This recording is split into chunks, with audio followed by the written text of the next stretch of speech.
So voters understand that we're a battleground state, that our votes matter. And so, of course, Georgians are going to turn up in a consequential year where Senator Warnock is on the ballot, where Stacey Abrams is on the ballot. At the same time, we have to be very clear that it does not mean there are not current attempts or struggles when it comes to being able to cast your ballot without barriers.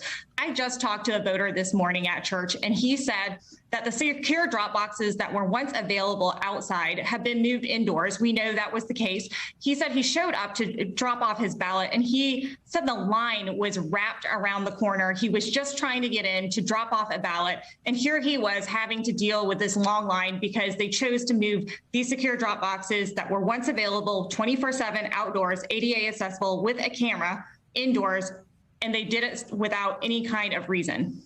Right. You have to be able to hold both truths at the same time. That, as our own polling is showing, there is intense, incredible interest, especially for a midterm. There are also strategic structural barriers that have been put in place to make expressing that enthusiasm harder. You know, I want to get you in on this story because there's increasing speculation that we could see split ticket voting this year. Strategists telling the Washington Post that advantages of being incumbents combined with opponents' struggles could lead to Kemp Warnock voters, which, you know, is hard, I think, for a lot of folks to wrap their mind around, that voters are not ideologically consistent. I wonder how you see that playing out, how you think that will affect your race, and then how that potentially complicates the future of governance.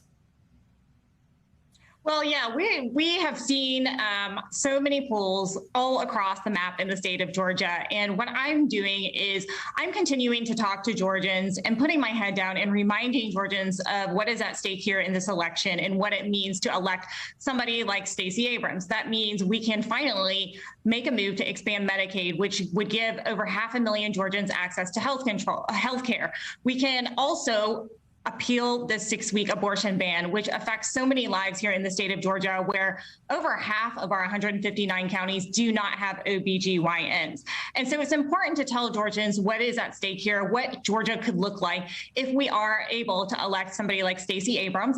And for my race specifically, I'm running a race based on the values of preserving our democracy and ensuring that we have access to the ballot box and access to the ballot box without barriers.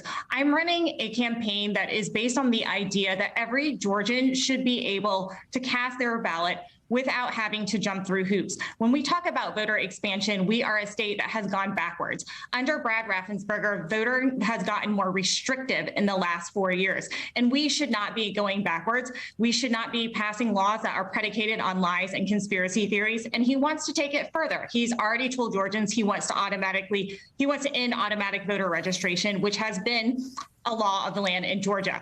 I'm running because I believe that we have the ability to expand access to the ballot box, including same-day voter registration, ending this lose it or use it voter purging, making sure we repeal these dangerous laws that are on the book, including this vigilante voter challenge law.